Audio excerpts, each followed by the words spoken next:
संस्कृत मित्राणि नमो नमः।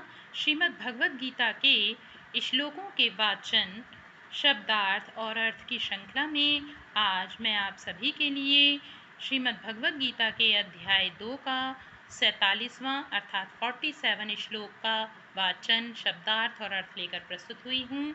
इस श्लोकों के वाचन में आपको यहाँ एक बात मैं बता देना चाहती हूँ कि ये सभी श्लोक अनुष्टुप छंद में लिखे गए हैं। अनुष्टुप छंद में 8-8 अक्षरों पर हमें रुकना होता है। देखिए, जैसे यहाँ से गिनेंगे हम एक बार। इसी श्लोक में आपको बता देती हूँ, इससे पहले के श्लोकों में नहीं बताया गया है।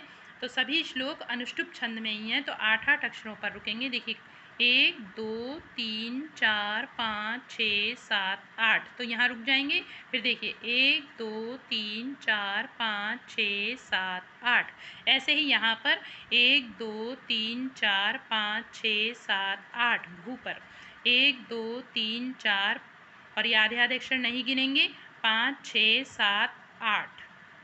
तो 8-8 अक्षरों, जहाँ 8 अक्षर पूरे हो जाएंगे वहाँ पर हम रुककर इसका वाचन करेंगे। ऐसे ही प्रत्येक श्लोक में आप 8-8 अक्षरों पर रुककर ही इनका वाचन करेंगे। वाचन मैंने 8-8 अक्षरों पर रुककर ही किया है, क्योंकि अनुष्टुप छंद जो है आपका, इसमें 8-8 अक्षरों पर रुका जाता है।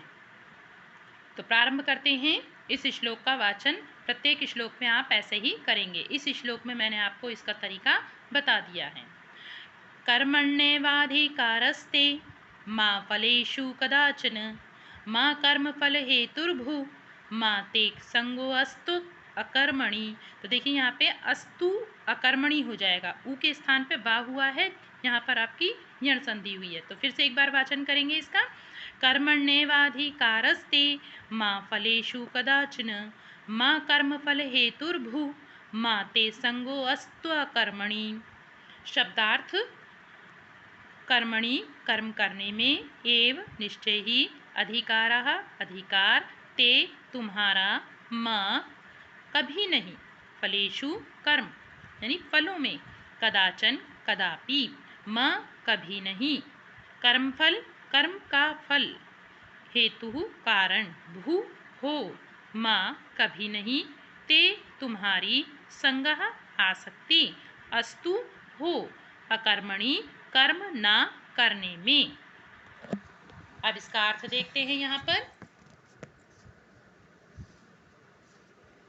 अर्जुन से भगवान कृष्ण कह रहे हैं कि तुम्हें अपना कर्म यानी कर्तव्य करने का ही अधिकार है, किंतु कर्म के फलों के तुम अधिकारी नहीं हो। तुम ना तो कभी अपने आप को अपने कर्मों के फलों का कारण मानो, ना ही कर्म ना करने में भी कभी आसक्त हो। यानी कि तुम्हारा केवल अधिकार कर्म करने में ही है, और यदि तुम ये सोचो कि यदि फल मेरे हाथ में नहीं है तो फिर मैं कर्म करके क्या करूँगा, तो ये आपके अधिकार में नहीं है। आपको केवल कार्य करना है, फल सब ईश्वर के ही हाथों में है। अब इसी अध्याय का आपको एक और श्लोक का वाचन हम करा देते हैं। यहाँ श्लोक नंबर है आपका 63। देखिए, इसका भी वाचन हम ऐसे ही करेंगे जैसे कि 8-8 अक्षरों पर रुककर पिछले श्लोक का किया था। देखिए 1 2 3 4 5 6 7 8, तो समूह पर रुक जाएंगे हम। ठीक है, सभी जगह 8-8 मात्राओं को गिनकर हम वहीं पर रुकेंगे। प्रारंभ करते हैं। क्रोधात् भवति सम्मोहा, सम्मोहात् स्मृति विभ्रमः, स्मृति विभ्रंशात् बुद्धिनाशो, स्मृति भ्रंशात् बुद्धिनाशो, बुद्धिनाशात् प्रणश्यति। क्रोधात् भवति सम्मोहः, सम्मोहात् स्मृति विभ्रमः, स्मृति भ्रंशात् बुद्धिनाशो, बुद्धिनाशात् प्रणश्यति। अब इसके शब्दार्थ देखते हैं।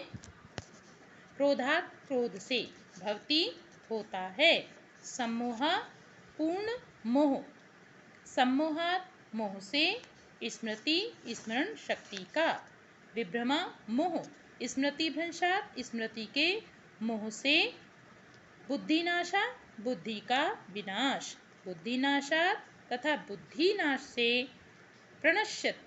प्रणश्यति अधःपतन होता है। अब अर्थ में इसको समझ लेते हैं। क्रोध से पूर्ण मोह उत्पन्न हो जाता है और मोह से स्मरण शक्ति का विभ्रम हो जाता है। विभ्रम मतलब मोह उत्पन्न हो जाना। जब स्मरण शक्ति भ्रमित हो जाती है तो बुद्धि नष्ट हो जाती है और बुद्धि नष्ट होने पर मनुष्य भवकूप में गिर जाता है। भवकूप में पुनः मतलब फिर से गिर जाता है। भव मतलब संसार रूपी, कूप मतलब सागर, कुएं में, संसार रूपी कुएं में फिर से गिर जाता है। आज के लिए इतना ही। अगली वीडियो में हम फिर से मिलेंगे। तब तक आप इन श्लोकों का वाचन, इनका अर्थ का अभ्यास करते रहिए। धन्यवाद।